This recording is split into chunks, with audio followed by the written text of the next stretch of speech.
ನಮಸ್ಕಾರ, ಮಂಜುಳಾ ಅಡುಗೆ ಮನೆಗೆ ಸ್ವಾಗತ. ಮೀನು ಸಾರು ಮಾಡುವುದು ಹೇಗೆ ಅಂತ ನೋಡೋಣ ಬನ್ನಿ. ನಮ್ಮ ಚಾನಲ್ ಸಬ್ಸ್ಕ್ರೈಬ್ ಮಾಡಿಲ್ಲ ಅಂದರೆ ತಕ್ಷಣ ಸಬ್ಸ್ಕ್ರೈಬ್ ಮಾಡಿ. ಏಲಕ್ಕಿ, ಲವಂಗ, ಚಕ್ಕೆ, ಮೆಣಸಿನಕಾಳು ಜಾರಿನಲ್ಲಿ ಹಾಕಿ ಸ್ವಲ್ಪ ಹಸಿ ಶುಂಠಿ, ಬೆಳ್ಳುಳ್ಳಿ ಹಾಕಿ ಸಣ್ಣದಾಗಿ ಹೆಚ್ಚಿರುವ ಈರುಳ್ಳಿ, ಸಣ್ಣದಾಗಿ ಹೆಚ್ಚಿರುವ ಹಸಿ ಕೊಬ್ಬರಿ, ಟೊಮೊಟೊ ಹಾಕಿ ಮಿಕ್ಸಿ ಮಾಡಿಕೊಳ್ಳಿ. ಮೀನು ಕಟ್ ಮಾಡಿ ಇಟ್ಟುಕೊಳ್ಳಿ. ಕಟ್ ಮಾಡಿದ ನಂತರ ಚೆನ್ನಾಗಿ ತೊಳೆಯಿರಿ. ರುಬ್ಬಿದಾಗಿದೆ. ಈಗ ಒಂದು ಪಾತ್ರೆಯಲ್ಲಿ ಎಣ್ಣೆ ಹಾಕಿ ಸ್ವಲ್ಪ ಬಿಸಿ ಆದ ನಂತರ ಅಚ್ಚ ಖಾರದ ಪುಡಿ 1 ಚಮಚ ಚೆನ್ನಾಗಿ ತಿರುಗಿಸಿ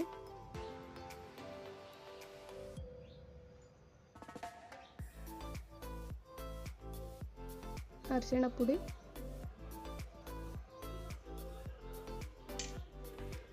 ಚೆನ್ನಾಗಿ ಬಿಸಿ ಆದ ನಂತರ ರುಬ್ಬಿದ ಮಸಾಲ ಹಾಕಿ ಮಿಕ್ಸ್ ಮಾಡಿಕೊಳ್ಳಿ.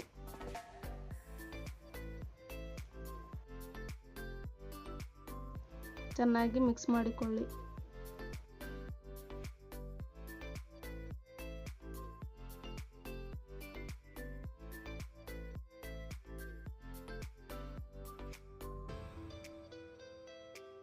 ಸ್ವಲ್ಪ ಹುಣಸೆಹಣ್ಣಿನ ನೀರು ಹಾಕಿಕೊಳ್ಳಿ.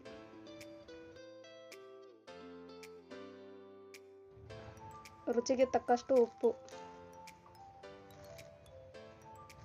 ಚೆನ್ನಾಗಿ ಕುದಿಯಲು ಬಿಡಿ.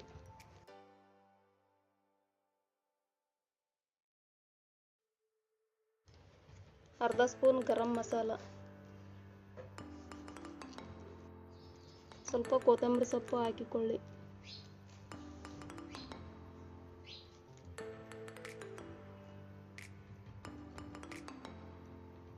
ಚೆನ್ನಾಗಿ ಕುದ್ದ ನಂತರ ತೊಳೆದಿಟ್ಟಿರುವ ಮೀನು